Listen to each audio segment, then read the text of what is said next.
자, 그다음 여러분들 과제가 있었죠. 오늘 라방을 보기 전에 제가 파운더라는 영화를 꼭 보고 오라고 말씀을 드렸었어요. 제목은 Persistence is the answer이에요. 여러분들 이 영화 보고 어떠셨어요? 영화 재밌게 보셨나요? 제가 여러분한테 이제 보라고 할 때 이유가 있어요. 여러 가지 면에서. 근데 이 영화는 참 여러 가지 측면에서 흥미로운 내용인데 첫 번째는 실화예요. 실화를 바탕으로 했고 그리고 되게 지식이 플러스 1이 된 느낌이 들어요. 뭐냐면, 여러분들은 이제 맥도날드라고 하면, 당연히 맥도날드 가문에서 만들었고, 맥도날드 가문에서 지금도 이거를 이제 러닝을 할 것이다, 운영을 할 것이다, 라고 생각하는데, 사실, 맥도날드를 만든 맥도날드 가문은 아주 옛날에 이 맥도날드를 뺏겼죠. 이 남자에게. 이 남자 이름이 게리라는 사람 맞죠? 이름 게리로 기억하는데, 이 게리라는 사람이 완전 이제 맥도날드 가문에서 이걸 다 뺏어온 사람으로서 이제 맥도날드를 운영을 하고 있어요. 근데 그게 도대체 어떻게 이렇게 됐을까? 그래서 햄버거 하나로 전 세계를 집어삼키다라는 내용인데 너무 흥미로웠어요. 그래서 제가 여러분들한테 이거 좀 보라고 가지고 왔거든요. 이 스토리가 뭐냐면 이 남자가 셀러리맨이에요. 셀러리맨이고 약간 이제 마케터고 판매왕 이런 느낌인 거야. 그래서 되게 사업을 하고 싶어하고 뭐든지 한번 내 거를 해보고 싶다, 제대로 키워보고 싶다 이런 욕심이 엄청 많은 사람이에요. 그래서 이 사람이 뭘 하냐면 접이식 테이블도 팔고 뭐 프린터기도 팔고 종이컵도 팔고 밀크쉐이크 제조기도 팔고 온갖 뭐 다 파는 거야. 파는 걸 하고 이 자기가 이거 진짜 대박 날 것 같다면서 대출도 엄청 심사를 여러 번 받았어요. 자기가 이거 비즈니스 하고 싶은데 이걸로 대출하고 싶다 이렇게 해가지고. 그래서 이 사람이 너무 하고제비여가지고 동네에 모르는 사람이 없어. 어디를 가든지 나 당신 아는 것 같아 막 이렇게 한 거야. 옛날에 나한테 쉐이커 팔려고 한 사람 아니에요? 옛날에 저한테 테이블 팔려고 한 사람 아니에요? 그러니까 모르는 사람이 없을 정도로 온갖 데에서 막 이렇게 여기저기 찌르고 다닌 사업가였던 거죠. 근데 집에는 이제 와이프가 항상 이제 뭔가 같이 하고 싶은데 그래도 열심히 사니까 돈은 잘 벌어요. 그래서 뭐 집도 마련을 잘 하고 막 이렇게 하긴 하는데 뭐 대박을 터뜨린 건 없었어요. 이것저것 계속 하려고 되게 노력을 했죠. 이 남자가 50대가 될 때까지 계속 그렇게 살았어요. 그래서 이제 와이프는 집에 있고 근데 희한하게 애가 없더라고. 아마도 아기를 못 낳지 않을까? 평생에 애가 없었던 것 같더라고요. 애는 없고 와이프하고 이제 둘이 사는데 와이프는 외롭죠. 남편이 맨날 밖으로 나가가지고 막 이런 세일즈만 하려고 하고 하니까. 근데 그러다 어느 날 이 남자가 이제 한참 쉐이커를 팔 때였어요.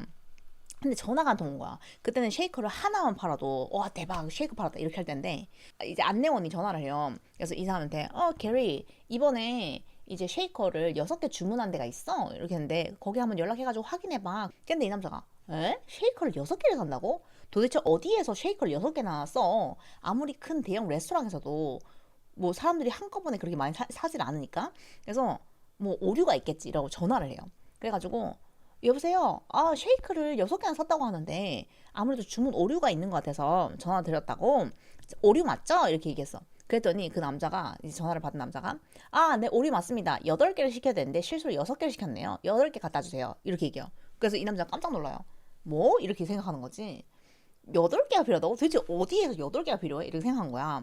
근데 되게 재밌는 건 뭐냐면 이 사람은 그냥 그렇구나 하고 이제 배달을 보내주거나 뭐 지가 배달을 가거나 그럼 끝이야 그치? 근데 이 사람은 궁금했던 거야. 도대체 어디에서 밀크쉐이커가 8개나 필요하지? 한 번에 8개가 필요하다는 거 아니야? 그러면 도대체 어떤 회사길래? 그게 알고 싶었던 거야. 그래서 되게 멀리 살아요. 8개의 쉐이커를 시킨 데랑. 근데 직접 운전을 해서 거기 찾아갑니다. 해가지고 몇 시간 운전을 해가지고 거기 도착하는 거야. 그러고 다른 사람들처럼 이제 주문을 해가지고 음식을 먹으려고 해요. 여기에 전화한 데가 사실은 알고 보니까 맥도날드 회사였던 거지. 근데 맥도날드 형제가 운영을 하는 곳이었어요. 근데 이 형제들도 상당히 천재적이에요. 이 사람들도 레스토랑에서 오래 일을 했어요. 근데 레스토랑에서 운영을 하다 보면은 빠르게 음식을 만들어내는 그런 것이 필요하다. 여러분 이제 미국의 헨리 포드 아시죠? 포드 자동차를 만든 사람인데 그 사람도 자동차 요즘에 사람들이 많이 쓰고 빨리빨리 필요한데 이걸 어떻게 해야지 빨리 만들지? 어떻게 하면 빨리 조립을 해가지고 이제 생산을 많이 할 수가 이거를 고민했던 사람이거든요. 그러다가 이제 조립 라인을 혁신적으로 이제 컨베이어 벨트를 사용한 최초의 사람이에요. 그래서 컨베이어 벨트를 이용해서 어떤 사람은 나사만 조이고 어떤 사람은 조립만 하고 어떤 사람은 뭐 오일만 바르고 어떤 사람은 페인팅만 하자 이런 식으로 분업을 한 사람이거든요. 헨리 포드가. 그래서 그 분업이 헨리 포드가 처음으로 그 아이디어를 가져왔고 그 이후로 모든 공장이나 모든 전 세계의 기계를 쓰는 공장들이 이 헨리 포드식의 이제 분업을 하기 시작했어요. 그래서 엄청 이제 성공을 하고 돈도 많이 벌었죠. 근데 이제 모든 것이 다 바뀌었죠. 옛날에는 이제 유럽 자동차가 훨씬 더 인기가 많고 독일 차가 훨씬 인기가 많았는데 미국식 헤니포드 차가 그런 식으로 딱 엄청 빨리빨리 나오고 또 그만큼 퀄리티도 괜찮으니까 잘 나가게 된 거예요. 근데 그런 것처럼 이 맥도날드 형제가 어떻게 생각했냐면 우리가 시스템을 체계적으로 만들면 음식을 빨리 만들 수 있지 않을까? 이거 굳이 한 사람이 빵 굽고 고기 구우고 이렇게 하는 게 아니라 분업을 하자 이렇게 생각한 거예요. 그래서 이 이전에는 음식의 분업화가 없었대요. 나는 샐러드만 만드는 사람이야 라고 하면은 그 샐러드만 만드는 거지 토마토만 자르는 사람 뭐 이런 식으로 있었던 게 아닌 거야. 근데 이제 분업을 시작한 거죠. 그래서 처음으로 맥도날드 형제가 패스트푸드를 만드는 거예요. 빨리 이 작업을 해가지고 어떻게 하면은 최대한 빨리 음식을 만들 수 있을까, 햄버거 어떻게 최대한 빨리 만들 수 있을까. 그래서 그 시스템을 만듭니다. 그래서 그거를 시스템을 만드는 것도 되게 재밌어요. 어떻게 하냐면 테니스 코트에 가는 거예요. 그 엄청 크잖아요, 테니스 코트가. 근데 거기에 분필로 그림을 그려요. 자, 여기가 주방이라고 생각해보자. 만약에 우리가 뭐 개수대를 여기에 놓으면은 우리가 얼마나 빨리 움직일 수 있지? 막 이런 거를 고안을 하는 거야. 왠지 희한하게 이 맥도날드 사람들 독일 사람들 같았어요. 그러니까 약간 조상이 독일이 아니었을까? 이런 생각이 든 게 왜냐면 그 행동 자체가 굉장히 독일식 생각이라서. 근데 아무튼 엄청 빠르게 그 분업을 하는 거를 고안을 한 거죠. 그래서 최고의 시스템을 만들어서 사람들이 자 이제부터는 그냥 햄버거를 만들면은 뭐 뒤집고 뭐 해가지고 이렇게 만드는 게 아니라 항상 토핑도 똑같이 들어간다. 이만큼 딱 양. 예를 들면은 피클은 무조건 2개, 패티는 이 정도 두께, 항상 굽기는 뭐 2분 안에 딱딱 이런 식으로. 그렇게 해가지고 굉장히 분업화를 잘해가지고 엄청 빠르게 만드는 거예요. 그리고 옛날엔 사람들이 음식을 주문을 하잖아? 그러면은 30분 동안 기다려야 돼요. 30분 기다리고 그러면은 그거를 이제 종업원이 와가지고 갖다 주고 막 이런 형식이었던 거지. 그러니까 이제 되게 효율적이지 않았던 거예요. 처음으로 맥도날드 형제가 드라이브 스루를 만들어요. 그러니까 한마디로 차 타고 와가지고 시키고 바로 픽업해가지고 가는 그런 시스템을 만든 거예요. 그래서 이 맥도날드가 엄청 잘 나가게 된 거야. 그러고 나서 우리가 지금 보고 있는 이 M자 있죠? 요 로고로 되게 혁신을 만든 거예요. 뭐냐면 기억에 오래 남을 수 있는 이 로고를 만들어서 건물 자체도 이런 로고를 해놓자. 그럼 사람들이 우리 가게를 기억하지 않을까 막 이런 거를 고안을 해놔요. 그래서 처음으로 이런 시스템을 이렇게 도입을 해가지고 만든 거예요. 이 맥도날드 형제가. 그리고 가게가 되게 잘 돼요. 황금아치. 그래서 되게 가게가 잘 되고 굉장히 성공을 합니다. 근데 이 사람들이 이제 처음에는 프랜차이즈를 해요. 그래가지고 이 동네 저 동네에 프랜차이즈를 여는 거예요. 근데 프랜차이즈를 해보니까 처음에는 좋은 이제 우리가 하는 이 퀄리티를 딱 유지를 하는 그런 회사를 이렇게 차리고 싶었는데 생각보다 그게 유지가 안 되는 거야. 유지가 안 되고 사람들이 막 예를 들면 캘리포니아에서는 뭐 타코를 판다든지 왜냐면 거기는 이제 멕시코 이민자들 이런 사람이 많이 사니까 뭐 지네들 마음대로 막 브리또를 팔고 막 이러는 거야. 그러니까 이 맥도날드 형제들은 굉장히 보수적이거든요. 그리고 굉장히 자기 것을 고유한 것을 해치는 걸 싫어해요. 그러니까 프랜차이즈를 하니까 이게 유지가 안 되네. 안 되겠다. 앞으로 프랜차이즈 안 한다. 이렇게 한 거지. 근데 이 남자가 이 게리라는 사람이 딱 와가지고 보니까 이거 대박이다. 이 생각이 든 거야. 와, 이거는 혁신이다.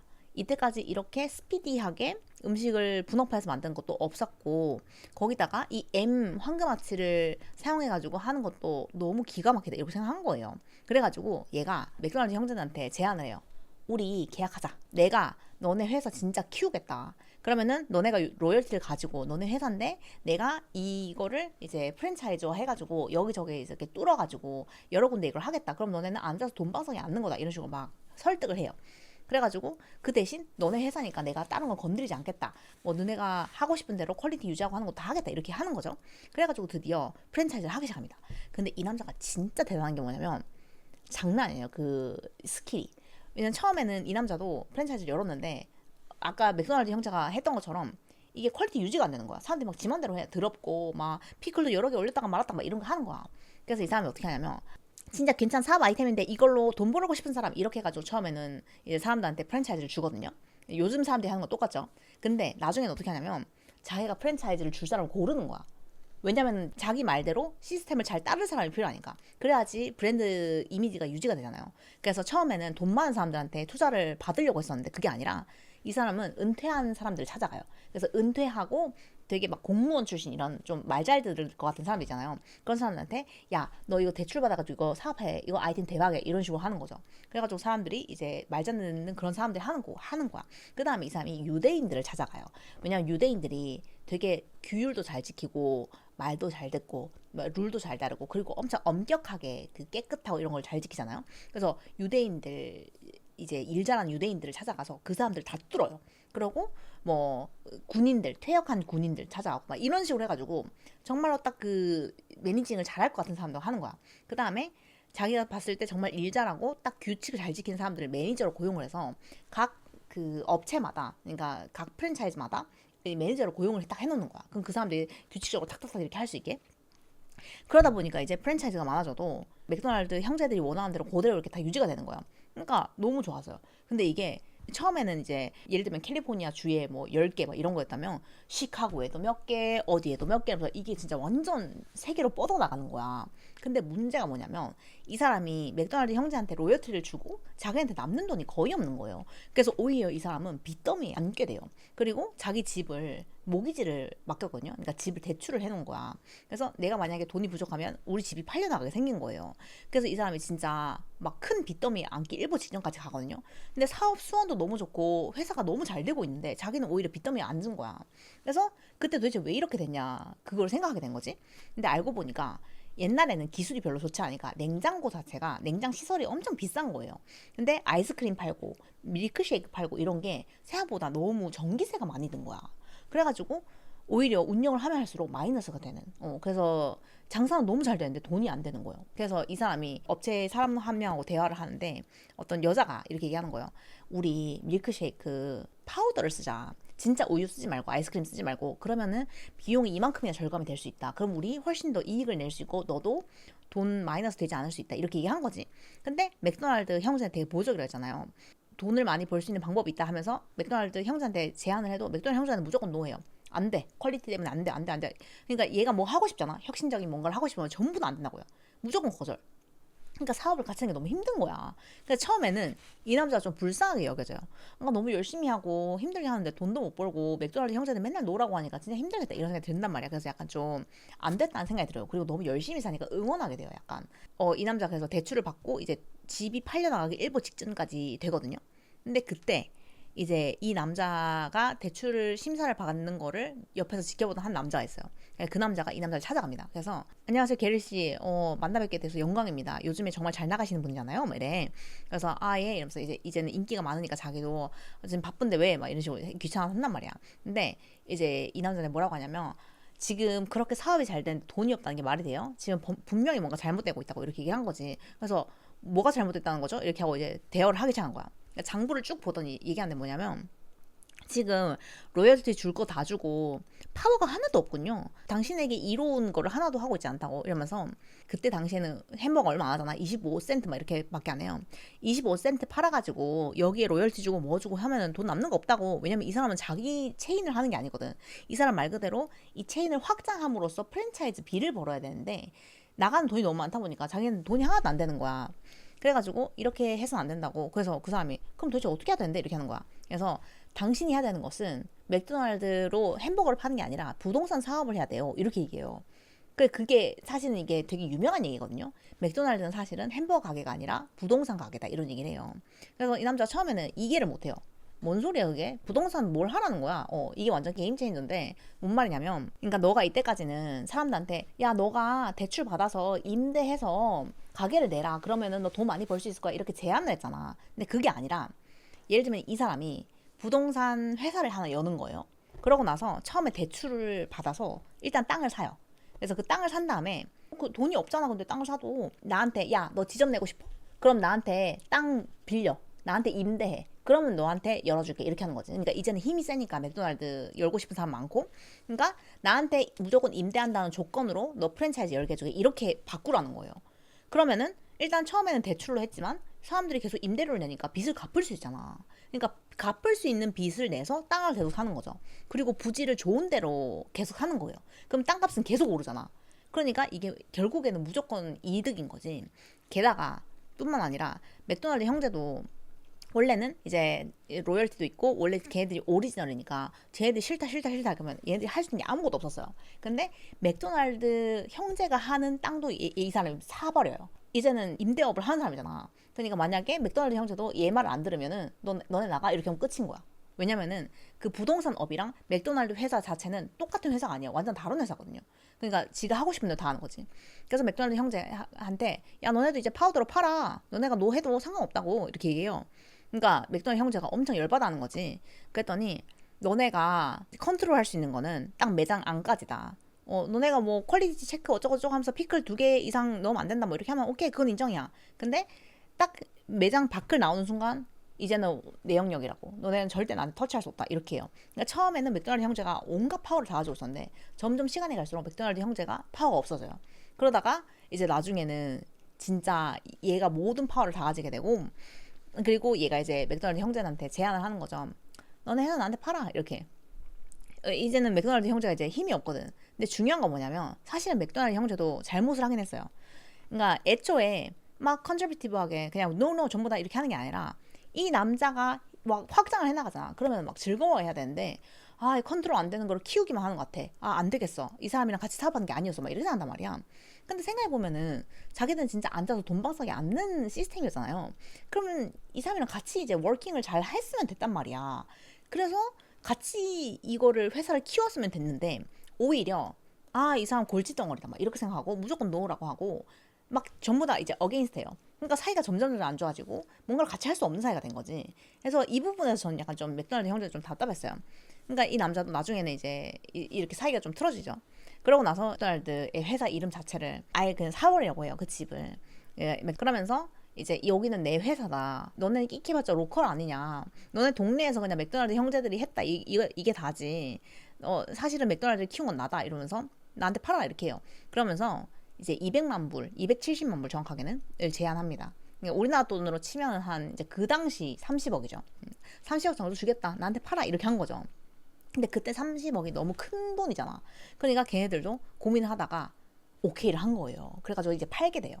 근데 중요한 거는 그래도 맥도날드에서 나오는 평생 수익의 1%는 무조건 우리한테 줘라 이렇게 했거든요. 근데 이 남자가 좀 쓰레기긴 해요. 그래가지고 알겠다. 근데 그거는 구두 계약하자. 왜냐면 어떻게 될지 모르잖아. 우리 회사 망하면 어떡해? 막 이런 식으로 해요. 그래가지고 그거를 구두 계약을 해가지고 1%를 주기로 약속하는데 안 지켜요. 그래서 이제 뻑기로 먹이는 거지. 근데 이게 제가 최대한 내용을 요약해가지고 얘기하는 거긴 한데 이 사이에서도 이 남자가 자기가 원하는 것을 쟁취하기 위해서 무엇을 하는지가 다 나오는데 예를 들면 이제 자기 사업 파트너의 와이프한테 첫눈에 반해요. 그래서 그 와이프를 뺏어와요. 근데 그 과정도 그냥 자기가 원하는 게 있으면 난 무조건 갖게 된다 막 이런 얘기를 한단 말이에요. 그게 되게 소름 끼쳐요. 그러니까 너무 바보 같지. 그때는 이제 구두 계약 이런 개념이 잘 없으니까 막 그렇게 했던 것 같아요. 그리고 맥도날드 형제는 이제 그거를 팔잖아요, 회사를. 그러고 나서 자기 회사는 그래도 유지를 하게 해달라 이렇게 하거든요. 근데 나중에 얘가 또 힘을 써가지고 2년인가 안에 폐업시켰다고 하더라고요. 그래서 맥도날드 형제는 완전히 맥도날드에서 손을 떼게 돼버려요. 슬퍼요, 어떻게 보면은. 근데 이 남자가 진짜 대단한 게 뭐냐면 이런 얘기를 해요. 내가 성공하게 된 공식은 딱 하나다. 끈기. 그러니까 persistence가 끈기라는 뜻도 되고 포기하지 않는다라는 뜻도 되고 되게 여러 가지로 해석이 될 수 있는데 그냥 끝까지 하는 거다 이거야. 그러니까 사람들이 안 될 것 같을 때가 오잖아. 그러면 다 포기를 하잖아요. 근데 이 사람은 끝까지 해요. 이 사람이 이 맥도날드를 인수를 해가지고 이어가는 과정에서도 문제가 엄청 많이 나거든요. 이 문제, 저 문제, 부지 문제, 뭐 문제 막 엄청 많아. 근데 그냥 계속 해결책을 찾아요. 그 다음은 내가 뭐 해야 될까, 뭐 해야 될까 막 계속 찾아낸단 말이야. 근데 그 과정이 솔직히 incredible. 그리고 우리는 그냥 영화로 보는 거잖아. 그러니까 힘들겠다. 골치 아프겠다. 이 정도지만 이거를 직접 겪어본 사람은 알아요. 사업을 할 때 이런 문제가 생기면 얼마나 그게 좌절스러운지 얼마나 힘든지. 파산 직전에도 길을 찾아내. 그리고 이렇게 노력을 하니까 비슷한 사람들이 자기를 막 찾아와요. 그리고 되게 재밌는 부분이 뭐냐면 이 사람이 이제 동네 부자들, 부르주아들이랑 이제 친하게 지내면서 그 사람들이랑도 같이 사업 얘기도 하고 막 이렇게 했었거든요. 처음에는. 근데 그 사람들은 딱 보면 어떠냐면 뭐 비싼 레스토랑에서 밥 먹고 골프 치러 다니고 그리고 뭐 좀 이제 캐시카우 같은 돈 나오는 거 있으면 거기에 이렇게 딱 해놓고 돈 벌고 막 이러고 사는 거야. 낄낄거리면서 나 이번에는 우리 어디 뉴욕에 갔다 왔어. 뭐 우리 이번에는 파나마에 갔다 왔어. 여행 갔다 온 얘기하고 막 이러는 거야. 근데 이 남자는 돈이 있어도 계속 일을 해요. 계속 일을 하고 뭘 한번 해볼까 뭘 한번 해볼까. 맨날 사업에 골몰이 돼 있단 말이야. 그러니까 와이프는 되게 외로워요. 그래서 친구들끼리 모여가지고 식사하는 자리에서 사람들이 물어봐요. 이번에 너는 여행 어디 갔다 왔어? 막 이렇게 하는데 여행을 안 가거든. 바쁘니까 남편이 맨날 바빠서. 그래서 여자가 스페인 이렇게 얘기해요. 그래서 스페인 어땠어? 좋았어? 이렇게 하더니 아니 스페인에 가고 싶다고 이렇게 얘기를 한단 말이야. 그래서 너네 여행을 안 갔어? 막 이렇게 하면 바빠서 지금 못 가지 막 약간 이렇게 이야기를 해요. 근데 그 부분에서 되게 재밌는 부분이 뭐냐면 이제 그 사람들은 오히려 이 게리라는 남자를 되게 한심한 루저 취급을 하거든요. 너 저번에는 또 그거 팔더니 이번엔 또 새로운 거 파니? 막 이렇게 하고. 그래서 게리가 이번에 우리가 패스트푸드를 만드는 이 레스토랑을 한번 운영해 보려고 하는데 이거 대박이야 막 이렇게 하거든. 그러면은 너 또 새로운 거 했어? 낄낄낄낄 막 이래요. 다 웃기게 생각한단 말이야. 너 맨날 이거저거 찔러먹고 다니고 막 이렇게 생각해. 근데 이 남자는 어떻게 생각하냐면 나 얘네들이랑 놀면 안 되겠다 이렇게 하거든요. 집에 와서. 그래서 와이프가 왜 걔네 우리랑 친한 친구인데 왜 놀지 말라는 거야? 막 이렇게 하거든. 근데 뭐라고 하냐면 걔네들 우리랑 수준이 안 맞아라고 얘기해요. 내가 훨씬 더 우리 수준에 맞는 사람을 골라서 친구하게 만들 테니까 당신 외롭게 하지 않을 거야. 근데 그 사람들은 우리하고 수준이 달라. 이런 얘기를 해요. 이제 미래가 어떤 일이 있을지 모르는 사람 눈에서 보면은 되게 에러건트하고 뭔가 지가 뭐 되게 잘난 줄 아네 이렇게 생각할 수 있지만 저는 주변에 그렇게 말하는 사람 되게 많이 봤거든요. 그러니까 아무리 뭐 돈이 많고 성공 어쩌고저쩌고 해도 편안함에 안주하는 사람들하고는 안 논다 하는 그런 사람들 되게 많이 봤었어요. 제가 모임에 갔을 때, 세미나 같은 데 갔을 때 그런 사람은 나하고 성향이 안 맞고 나하고 너무 철학이 달라 이렇게 얘기를 하는 거야. 그래서 제가 그 얘기를 들었을 때 그렇게 사람을 평가해도 되나? 주변 사람을 그렇게 평가하면 안 되지 않나? 이렇게 생각했었거든요, 처음에는. 근데 그게 나중에 이제 저도 시간이 지나면서 좀 알게 된 게 뭐냐면, 그러니까 자기하고 비슷한 생각을 하고 사는 사람이랑 엮여서 살아야 되는 거는 정말 맞다는 생각이 좀 들기 시작했어요.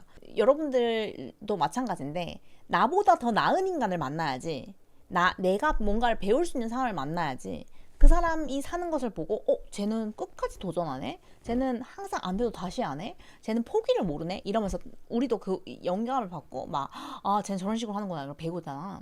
근데 그게 아니라 야 그거 해봤자 사기야. 야 요즘에 그거 다 돈 안 된다. 한철이다. 야 너 외국 나간다고. 너 외국 나가면은 다 뭐 잘 될 줄 알아? 그거 전부 다 도피야 어쩌고저쩌고 하는 그런 사람들 있잖아. 그런 사람들 곁에서 머물잖아요. 그러면은 계속 후퇴해요. 뭔가 하려다가도 겁먹고 지레 겁먹고 막 포기하게 되고 막 이런단 말이야. 그러니까 이거는 여러분들이 가장 많이 하는 이제 뭐 워홀을 가는 게 맞아요. 아니면 뭐 대학에 꼭 가야 될까요? 막 여러 가지 고민들이잖아요. 그러니까 그런 게 그런 사람들 때문에 여러분들이 사실은 후퇴하거든요. 근데 그저 중학교 때 고등학교 때 동창이란 이유로 대학교 때 동기란 이유로 그 사람들이랑 계속 어울려 지내잖아요. 그럼 여러분들 진짜 후퇴해요. 그런 사람을 곁에 두면은. 그래서 내가 같이 어울리는 무리가 얼마나 중요한지가 거기서 좀 드러나요. 그리고 되게 이렇게 좀 성공한 사람들 보면은 되게 단도리 있게 그냥 잘라내요. 나랑 안 맞아. 나는 이런 사람들이랑 놀 사람이 아니라고 생각을 해요. 진심으로. 그리고 되게 차갑게 끊어내거든요. 그런 걸 보고 저는 예전에는 저렇게 하는 게 맞나라고 생각했는데 시간이 지날수록 그렇게 하는 게 맞구나 생각이 들고 또 겁먹고 막 두려워서 막 포기하고 이런 사람들 보면은 저도 영향을 되게 많이 받더라고요. 옛날에 몰랐는데 그런 사람들이랑 조금 어울려 보는 시간을 가져보니까 와 이거 정말 사람이 피폐해진다. 그러니까 여러분들 예를 들면은 지금 하고 있는 일이 여러분들이 뭐 공부를 하다든지 아니면은 뭐 사업을 한다든지 뭘 하든지 여러분 되게 열심히 하잖아요. 포기하지 않고 물론 힘들 때가 있지. 막 포기하고 싶은 순간이고 더 이상 못하겠다 할 생각이 있어. 근데 나는 이게 나도 충분히 힘들지만 계속 무시하는 거거든. 당연히 힘들지. 생각해보세요 여러분. 전 지금 육아를 하면서 애를 키우면서 사업을 하고 여러분들이랑 유튜브도 하고 제가 지금 하고 있는 일이 너무 많잖아요. 힘들까요? 안 힘들까요? 죽을 것 같아요. 너무 힘들고 어떨 때는 목소리가 안 나오고 어떨 때는 눈이 안 떠져요. 너무 힘드니까 몸도 피곤하고 막 출산한 지 3개월밖에 안 됐어요. 그러니까 이렇게 내가 하는 모든 것이 당연히 너무 힘들죠. 근데 저는 그냥 무시하는 거예요. 뭐 어쩌라고 해야 되는데 이렇게 생각하는 거야. 내가 아기 때문에 못했던 그 1년 동안의 일을 지금 할 거야. 나 나중에 또 임신했을 때 못하게 될 수 있는 그 일을 난 지금 할 거야 라고 생각하고 그냥 하는 거거든요. 그냥 닥치고 하는 거예요. 뭐를 갔을 때 하루에 막 3시간 자면서 진짜 몇 년을 그렇게 살았거든요. 안 힘들었을까? 당연히 힘들었지. 근데 닥치고 하는 거예요. 내가 하고 싶은 게 있으니까. 근데 옆에서 그런 사람도 있잖아요. 야, 너 그렇게 하다가 뭐 하고 어쩌고저쩌고 막 그렇게 사는 거는 뭐 인생의 뭐가 아니고 막 워라벨이 어쩌고저쩌고 하는 사람 옆에 있잖아. 그러면 난 지금 사실은 되게 힘든데도 그냥 닥치고 하는 거거든. 근데 그걸 옆에서 막 이렇게 하잖아. 그러면 갑자기 나도 막 현타가 오고 갑자기 이제 힘든 것도 다 잊고 지냈던 것도 갑자기 막 흔들려. 그렇구나. 워라벨이 어쩌고저쩌고. 그러고 막 이렇게까지 해야 되는가? 그러니까 이렇게까지 어쩌고 막 이런 말이 딱 생기면서 갑자기 엄청 내가 하던 모든 것이 너무 무겁게 느껴지는 거야. 그래서 막 갑자기 막 너무너무 힘들어지고 뭔가 내가 하는 것을 적어도 방해는 하지 않는 사람을 만나야 돼요. 내가 내 소신대로 밀고 나가는데 옆에서 이렇게 탁 밀어내는 그런 사람이 곁에 있으면 못해요. 할 것도 못해. 힘이 빠져. 그래서 저는 그런 사람과 어울리지 않는 것이 정말 중요하구나라는 거를 생각했거든요. 근데 이제 저하고 아티가 되게 잘 맞고 그런 점이 뭐냐면 저는 정말 소 같은 사람이에요. 뭔가를 할 때 그냥 앞도 뒤도 안 재요. 내가 한다고 생각했으면 그냥 해요. 뭔가 저를 멈출 수 없어요. 제가 그게 하기 싫어서 발 빼는 게 아니라면. 근데 아티는 부정적인 것을 별로 찾지 않는 사람이에요. 그러니까 무조건 긍정적이고 밝은 점. 그러니까 자기가 딱 손 떼고 그냥 이젠 안 할래 라고 하지 않는 지점까지는 문제점은 찾지 않아요. 내가 여기서 문제점 찾아서 나한테 좋은 게 뭐야? 나는 무조건 밝은 면, 좋은 면, 여기서 내가 무엇을 이루고 싶은지만 생각하겠어 라고 생각하는 편이거든요. 그냥 해요. 그냥. 저도 그렇고 아티도 그렇고. 그러니까 우리 둘이는 무슨 프로젝트를 같이 하잖아. 힘들어. 어떨 때는 촬영을 막 새벽 5시까지 하고 편집을 밤새도록 해요. 그리고 뭐 우리 옛날 서울 촬영하거나 뭐 이런 거 할 때도 그렇고 막 잠 안 자고 할 때도 엄청 많았어요. 그러니까 상식적으로 말이 안 되는 행동을 되게 많이 했어. 근데 우리 둘은 한 번도 거기에 대해서 우리 이렇게 하는 거 아니잖아 라는 말을 해본 적이 없어요. 그냥 하는 거야. 그냥 하니까 결과도 나오는 거야. 그러니까 계속 이렇게 했던 거예요. 근데 그게 막상 결과가 너무 달콤하니까 지치지도 않아. 힘든지도 뭐 잘 몰라요. 그러니까 그거를 막 일주일에 하나씩을 해낸 거예요. 그냥 매번 그 정도 퀄리티의 내용들을. 근데 사실 말이 안 되는 거 맞거든요. 근데 우리 둘 다 어려워도 닥치고 하고 거기에 대해서 질문하지 않고 내가 하는 거니까 하는 거야 라는 생각하니까 괜찮은데 딱 진짜 옆에서 야 너네 그러다가 어쩌고저쩌고 뭐 그게 뭐 좋아 보여도 어쩌고저쩌고 하는 사람이 딱 한 명 있잖아. 갑자기 다 무너져요. 갑자기. 그래서 그런 사람이 곁에 오면 안 된다는 거. 그래서 여러분들도 가지치기를 하면서 살아야 된다는 게 저는 이 영화를 보면서 되게 많은 걸 배웠지만 이 사람이 딱 그 사람들을 걷어낼 때도 그게 되게 제가 느꼈던 것 플러스 제 주변에 많은 성공한 사람들이 항상 공식적으로 얘기하는 거. 그래서 인맥이 중요하다는 게 뭐 이 사람들한테 덕을 보니 이게 중요한 게 아니라 내 주변에 다른 사람들 어떻게 살지? 나하고 비슷한 마인드셋으로 사는 사람인가? 그게 진짜 중요해요. 왜냐면 그렇지 않은 사람들이 내 옆에서 그렇지 않은 행동을 하는 걸 볼 때 내가 지금까지 굳세게 믿었던 뭔가가 팍 흔들리는 그런 순간들이 있거든. 그래서 그거에 영향을 받지 않기 위해서 그런 거를 깨끗하게 유지하는 게 굉장히 중요해요. 저는 이제 또 한 대 맞은 것 같은 생각이 들었던 게 뭐냐면 이 영화를 보면서 저는 계속 이제 머릿속에 이 생각이 들었어요. 이 사람은 되게 혁신적이고 정말 열심히 일하고 진짜 하드워커거든요. 미쳤어요. 이 사람 일하는 거 보면 말이 안 돼요. 너무 열심히 해요. 근데 제가 한 가지 계속 궁금한 게 뭐였냐면 아니 근데 맥도날드 형제들한테 저 맥도날드를 꼭 뺏어 왔어야 됐어? 자기 시스템을 아니까 자기가 하면 안 돼? 왜 꼭 맥도날드를 사야 되는 거야? 자기 그냥 회사 만들면 되잖아. 내가 그랬거든. 그 영화를 다 이제 보고 끝날 때쯤 진짜 한 5분 남나 10분 남나 막 이랬었어요. 그때 맥도날드 형제가 모든 걸 다 뺏긴 뒤에 이렇게 물어봐요. 근데 레리야, 내가 물어보자 하나. 넌 도대체 왜 우리한테서 맥도날드를 살려고 한 거야? 네가 회사 만들면 되잖아. 우리한테서 시스템을 몰라 뭘 몰라 그냥 따라하면 되잖아. 근데 왜 굳이 우리 회사를 산 거야? 이렇게 물어봐요. 왜 우리한테서 이걸 뺏었냐고. 막 270만 달러나 주면서 이렇게 물어봐요. 그랬더니 넌 뭐 이해하지 못했구나 하면서 막 이 얘기를 해요. 이거는 맥도날드여야만 해 이렇게 얘기하는 거야. 그래서 왜 맥도날드여야만 하냐고 이렇게 말하거든요. 그랬더니 왜냐면은 너는 레리라는 이름을 가진 회사에서는 햄버거를 먹고 싶지 않거든 이렇게 얘기해. 그러니까 자기 이름을 걸고 자기가 만든 브랜드로는 사람들이 이거를 먹고 싶지 하지 않을 거라는 거지. 너네가 만들어 놓은 그 오리지널리티를 가지고 있는 햄버거여야만 한다는 거예요. 자기가 이거를 뺏겨서 만들면 똑같지가 않다는 거야. 맥도날드라는 그 이름에서 나오는 그 촌스럽고 투박하고 미국적인 그 느낌이 자기는 필요했대. 그 M자 모양 있잖아. 그 로고. 그 로고로 만든 회사여야지만 됐다는 거예요. 돈이 뭐 몇백억이 들어가도 상관이 없다는 거예요. 그래서 그 회사여야 했었다라는 얘기인데 지금 여기에서 우리 수가 그 부분이 너무 이기적이었어요 라고 했는데 저는 근데 이 말을 딱 들었을 때 그 포인트를 바로 이해를 했거든요.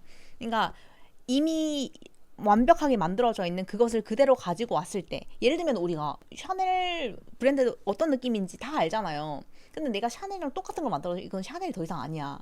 내가 르넬이라고 만들어도 그건 더 이상 샤넬이 아니라는 거지. 그래서 브랜드가 가지고 있는 그 고유한 것을 볼 수 있는 능력 꼭 그것이어야 된다고 하는 것을 그 감으로 아는 뭔가의 촉이 있다는 거죠. 그래서 우리가 사실은 베르사치, 뭐 샤넬, 뭐 온갖 브랜드들의 기술을 알려고 하면은 다 알 수 있어요. 걔들 대충 이런 스타일 쓰는 거 할 수 있단 말이야. 근데 절대 우리는 그거를 만들 수 없다는 거지. 그래서 사람들이 똑같은 디자인이라도 샤넬은 사지만 샤넬 짜가리는 안 사는 거잖아. 그러니까 그거하고 똑같은 거라는 거예요. 여러 가지 면에서 이거를 볼 때 되게 다양한 것을 배웠는데 무엇보다 저는 이 남자의 그 하드워킹 진짜 너무나도 모든 것을 떼받쳐가지고 일하는 그 모습과 끝까지 포기하지 않는 거. 그러니까 50 몇 살 때 이 맥도날드를 대박을 터뜨린단 말이에요. 그럼 이 사람은 50대, 그러니까 54살인가 52살인가 막 그래요. 그 나이가 되기 전까지 막 믹서기 팔고 뭐 팔고 하면서 맨날 세일즈를 하고 다닌 거야. 근데 그때까지 이 사람은 찾은 거예요. 나 뭐 하면은 대박 터뜨릴 수 있을까? 어떤 사업을 해볼까? 이걸 맨날 꿈꾸고 생각하고 뭐 도전하고 뭐 이렇게 한 거지. 근데 그게 너무 대단한 거예요. 물론 이 사람이 인성이 그렇게 대단하게 좋은 사람은 아니어가지고 인상이 찌푸려지는 그런 부분도 굉장히 많았지만 성공하는 공식은 별거 아니다. 그냥 끝까지 하는 거. 그게 되게 감명 깊었어요. 여러 가지 측면에서 제가 만났던 대부분 성공한 사람들이 똑같이 가지고 있는 태도였어요. 그래서 진짜 성공한 사람들은 보면 진짜 열심히 일해요. 여러분들이 상상하는 것보다 훨씬 더 열심히 일해요. 그래서 그런 사람들이랑 같이 지내다 보면 어떤 생각이 드냐면, 아, 내가 하는 건 아무것도 아니었구나라는 생각이 들어요. 되게 험블해져요. 겸손해지고. 그 사람들의 인생을 그냥 곁에서 딱 그냥 상상을 했을 때하고 직접 봤을 때 그 느낌 되게 다르거든요. 그래서 여러분들도 내가 원하는 그 정도의 성공을 이루기 위해서, 내가 원하는 부를 이루기 위해서는 어느 정도로 해야 되는구나라는 감을 잡고 싶다면 이 영화를 보면 되게 도움을 많이 받을 수 있다고 생각했어요. 아, 와이프가 불쌍하다고 산책 좀 해주지. 그렇지. 그런 생각도 좀 들고, 이제 와이프가 참 이제 처량하죠. 애도 한 명 없이 남편한테 약간 거의 버려지다시피 하거든요. 남편이 바람나가지고 딴 여자하고 이제 살게 되는데 참 피도 눈물도 없어요. 근데 사실 사업하는 사람들을 보면은, 되게 크게 사업하는 사람들 보면은 피도 눈물도 없어요. 내가 여기서 감정적으로 엮여버리면 내가 갈 수 있는데 딱 한계를 짓는다고 생각하는 거예요. 근데 이 남자는 어떤 이제 여자하고 바람이 나는데, 그 바람난 여자하고도 그냥 뭐 물론 그 여자의 외모나 이런 거에도 취향 저격이 딱 된 것도 있지만 그 여자하고 결이 맞아요. 그러니까 삶을 바라보는 결. 예를 들면 전 와이프는, 이혼하게 되는 이제 원래 와이프는 약간 이 남자가 하는 모든 것을 좀, 아, 또 시작이네 막 이렇게 하는 여자였다면, 이제 새로 갈아탄 여자는 약간 이 남자의 그런 포부, 뭔가를 하려고 하는 그런 막 이제 열정 이런 거 봤을 때 같이 달아오르는 여자거든요. 그러니까 둘이 딱 눈이 맞는 거지. 그런 측면도 있어요. 서로 잘 맞는 사람끼리 만나는 것도 좀 중요한 것도 있는 거예요. 약간 야망 남녀야. 그래서 서로 잘 맞는 거예요. 그런 파트너를 딱 만났을 때 더 이렇게 끌어오는 게 있지. 그래서 아무튼 여러분들이 이 영화를 보면은, 제가 아무리 이 영화의 내용을 디테일하게 알려줘도 이 영화를 실제로 봤을 때 하고 말로 그냥 설명드는 거 되게 다르거든요. 그래서 시간이 나면 꼭 한번 보세요. 여러분들이 보면은 되게 깨닫는 게 많을 수 있는 그런 영화예요. 되게 도움이 많이 됐습니다. 그런 의미에서 대부분 사람은 25살에 죽고 75살에 묻힌다라고 돼 있는 이 구절을 봤는데, 여러분 이거 무슨 의미인지 다 눈치채셨죠? 그러니까 25살 때까지는 우리가 어떻게 생각하고 사냐면, 뭐 한번 해볼까? 나는 커서 뭐가 될까? 나 뭐 하는 사람이 되고 싶어. 그래서 막 이것도 도전해보고 저것도 공부해보고 막 이런 시간을 막 가진단 말이야. 근데 그때까지예요. 대부분의 한국 사람들 특히, 그러니까 전 세계적으로도 그렇지만 이 말은 벤자민 프랭클린이 한 말이거든요. 25살 때까지는 한국 사람들도 자기한테 기회가 있다고 믿어요. 그래서 나도 뭐가 될 수 있겠지, 나도 뭔가 할 수 있겠지, 뭐 누가 될 수 있겠지, 뭐 이러면서 막 욕심을 내서 한단 말이야. 근데 25살 이후에는 내가 이제 여기서 뭘 하겠어, 내가 나이가 몇인데 라고 생각하고 포기를 하는 거예요. 그러고 그때부터는 꿈꾸지 않기 시작해서 그냥 죽은 거나 마찬가지인 삶을 75살 때까지 계속 가는 거죠. 그러고 요즘은 이제 나이가 더 이제 수명이 늘었으니까 90살까지 그냥 그렇게 하다가 죽는 거예요.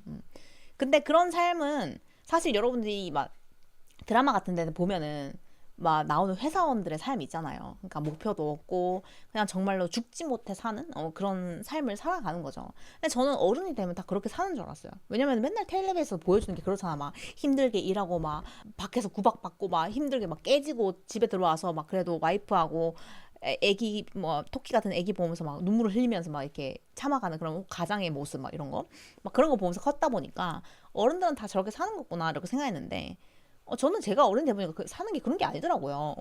진짜 재밌게 사는 사람들 많아요.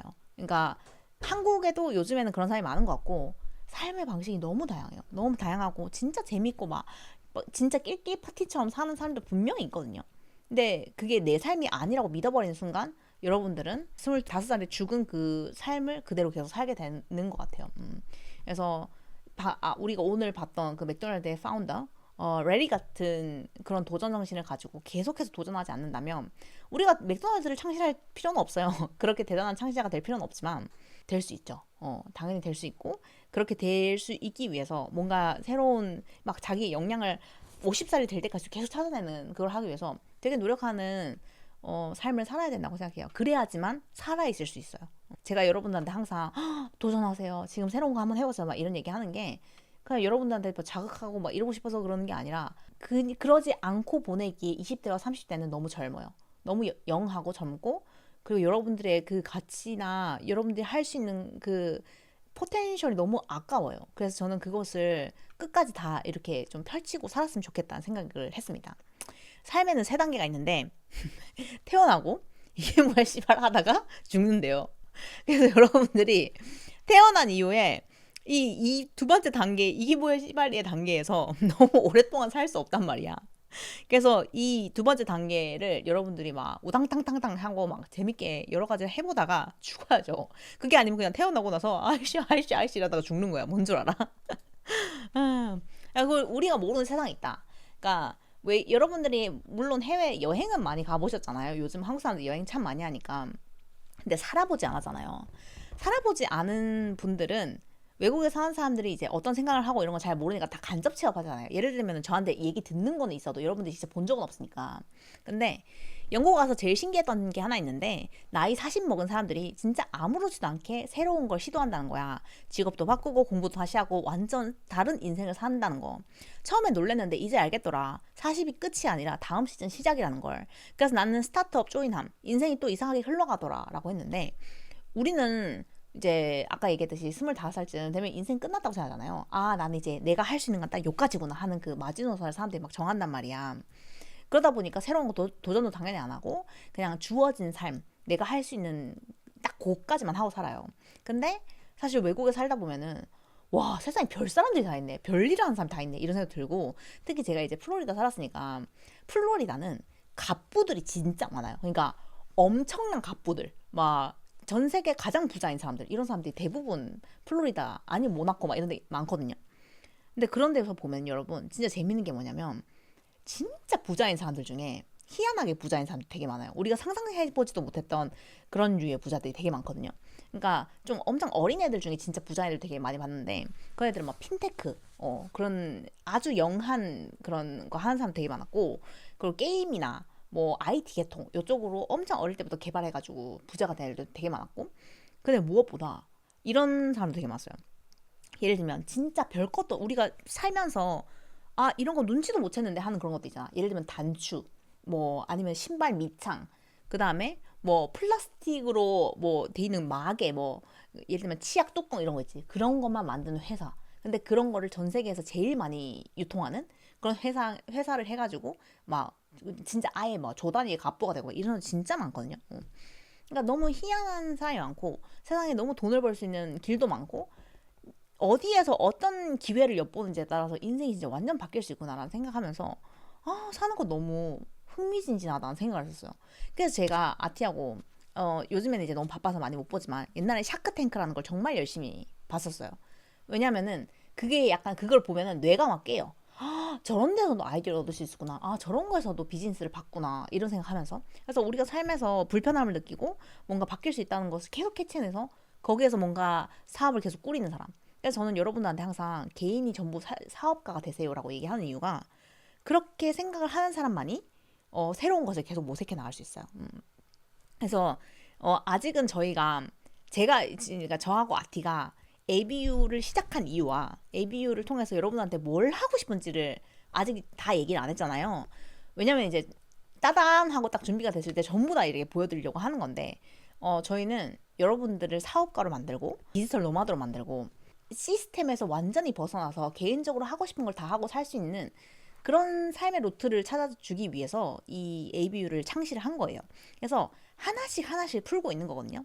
사실 이 정도의 컨텐츠를 매주 생각나는 건 정말 어려운 일이에요. 그래서 지금은 저도 그렇고 아티도 그렇고 잠도 안 자고 몸을 갈아서 하는 거이긴 하거든요. 근데 그 끝은 창대할 거라고 생각해요. 그래서 여러분들이 뭘 하고 살지 이거를 통해서 뭘 얻을지를 생각하면은 되게 신나고 좋은 거예요. 그래서 제가 여러분한테도 계속 하는 얘기가 뭐냐면 나이가 많다고 뭐 이제 끝이라고 생각하지 마라. 그래서 예를 들면은 여러분들한테도 이제 리빙 어브로드 하고 이제 디지털 노마드의 삶 이런 얘기도 이제 막 하는 채널이 막 생겼잖아요. 예를 들면 여러분들 돈이 없어서 유학을 못 했거나 해외 생활 못 하신 분들은 요즘엔 너무 많잖아요. 워홀을 가든지 유학을 가든지 돈이 없으면 독일을 가든지 프랑스를 가든지 길은 있습니다. 얼마든지. 그래서 포기하지 말고 계속 나아가라.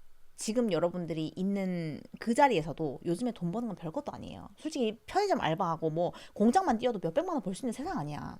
그러니까 돈 없다는 핑계 대고 그 집에 밖에서 아무것도 안 하고 있지 말고 끊임없이 공부하세요. 끊임없이 공부하고 스스로를 계속 밖으로 나가게 하고 그 다음에 친구들이랑 사람들이랑 어울려 다니면서 술 마시고 다니고 뭐 하고 이런 쓸데없는 짓 하지 말고 지금이 내 인생의 전환점이다. 난 지금 내 인생을 바꿀 수 있는 가장 큰 기로에 서 있다라고 믿으세요. 그리고 다음 주에 드디어 이제 AI 강의가 열립니다. 그래서 AI 강의가 열릴 텐데 한 가지 저희가 자부하는 것은 전 세계에 딱 하나밖에 없는 강의예요. 그래서 여러분들이 보자마자 그렇게 생각하실 거예요. 왜 AI 강의를 할 거라고 이렇게 대단하게 얘기를 했는지 알겠다라는 것을 느끼실 겁니다. 그래서 한 편 한 편이 나올 때마다 이런 생각이 드실 거예요. 그래? 막 그리고 배우는 게 엄청 많아. 그래서 그러니까 저는 이제 제가 강의를 준비하잖아요. 강의를 준비하면서도 아티하고 저하고 이제 하는 얘기가 뭐냐면 너무 재밌다. 그러니까 이렇게 강의를 준비하는 것도 이렇게 재밌는데 공부하는 사람 얼마나 재밌을까 이런 생각이 드는 거야. 이거 여러분들이 뭐 영상은 어떻게 만들고 글은 어떻게 쓰고 막 제가 옛날부터 얘기했었잖아요. 다 알려드리려고 그것을 잘 짜기 위해서 굉장히 노력을 많이 했거든요. 그래서 경제 강의하고 또 다른 매력이 있어요. 경제 강의에서도 여러분들이 막 이렇게 enlightenment 막 뭔가 배우고 막 와 깨우치고 막 이런 거였구나 저런 거였구나 하는 게 있었잖아요. 근데 AI는 요즘에 돌아가는 세상 이야기잖아요. 말 그대로 AI는 진짜 실시간이잖아. 그래서 지금 당장 내가 막 여기서 들었던 내용 저기서 들었던 내용 막 여기저기 막 들은 것만 아는데 아는 거 하나도 없어. 예를 들면 여러분들이 뭐 영상을 만들고 싶다. 너무 많잖아. 이름도 막 힉스필드 뭐 크록 뭐 얼마나 많아. 근데 그거를 어디에 뭘 써야 되는지는 사실 잘 모르잖아요.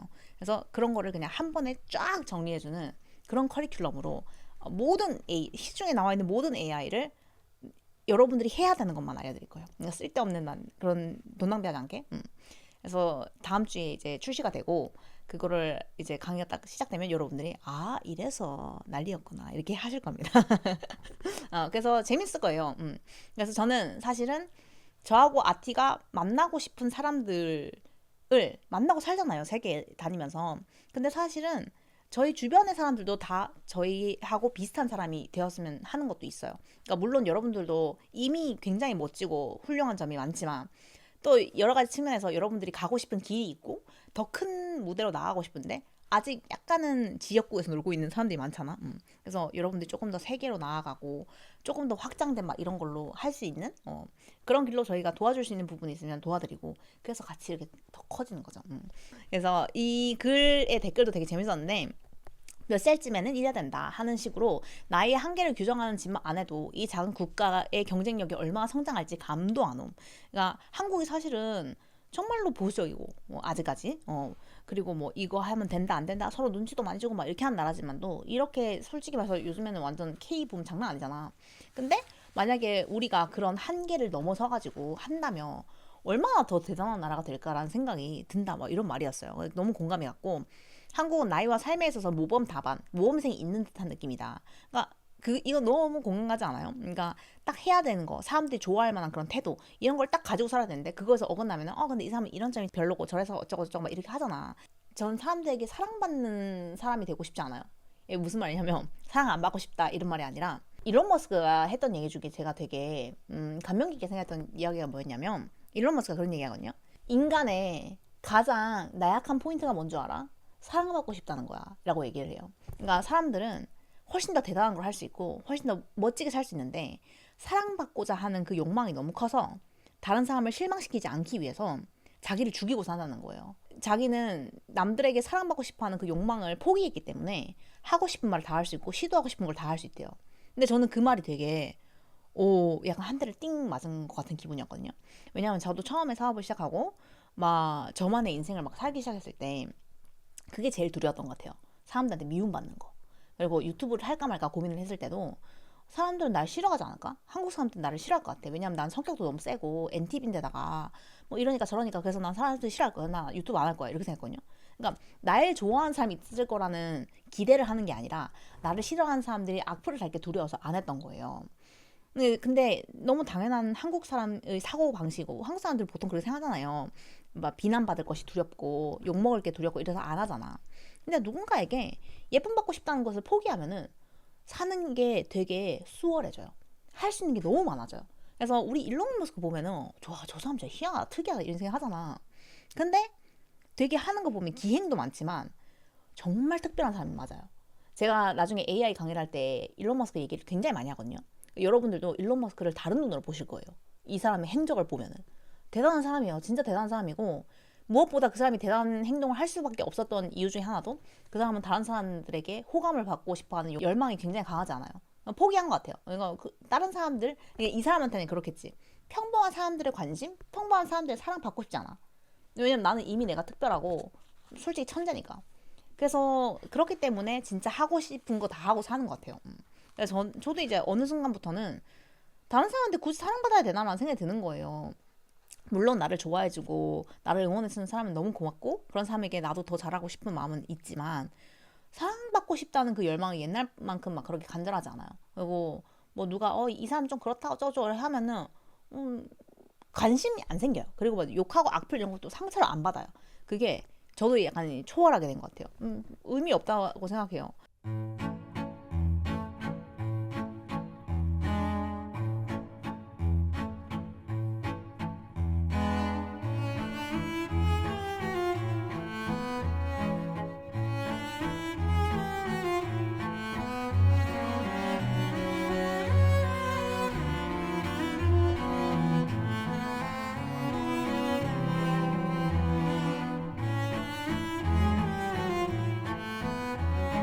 그 이집트의 파라오하고 이 뭐지 피라미드 에 간 사람들의 리뷰를 이제 본 영상이었거든요. 피라미드 구경한 사람들이 뭐라고 이제 리뷰를 달았냐면 별 1개 막 이런 거 별 2개 막 이렇게 주면서 모래 졸라 많은 막 이런 리뷰를 단 거야. 모래 졸라 많은 피라미드가 생각보다 너무 개콩만한 막 이런 거를 막 리뷰로 단단 말이야.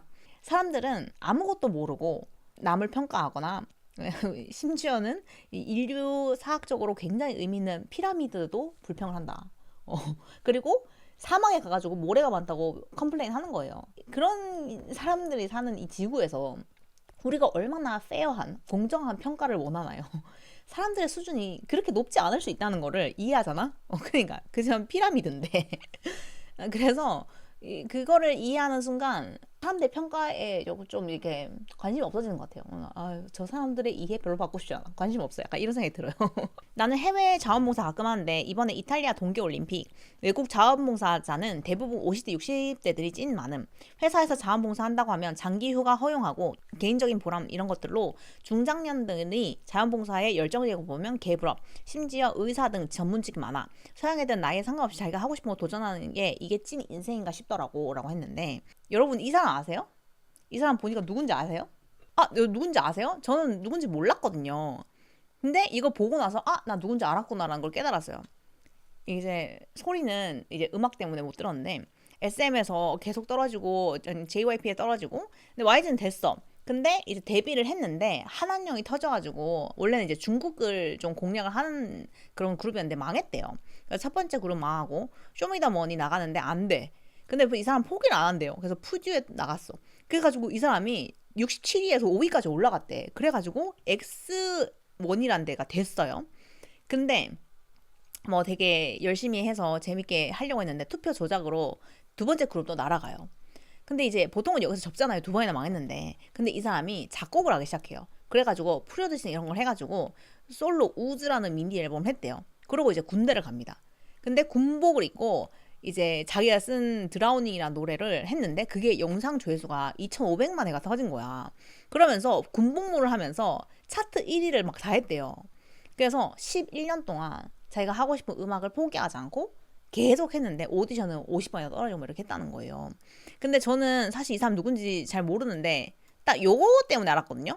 그러니까 이 사람이 이거 노래 부르는 거 요거는 진짜 너무 유명한 영상에서 저한테도 떠가지고 제가 이거를 봤었거든요. 가지고 뭐 요즘에 군대 물 좋네 막 이렇게 농담하는 것만 봤었는데 이런 비하인드 스토리가 있는지 전혀 몰랐죠.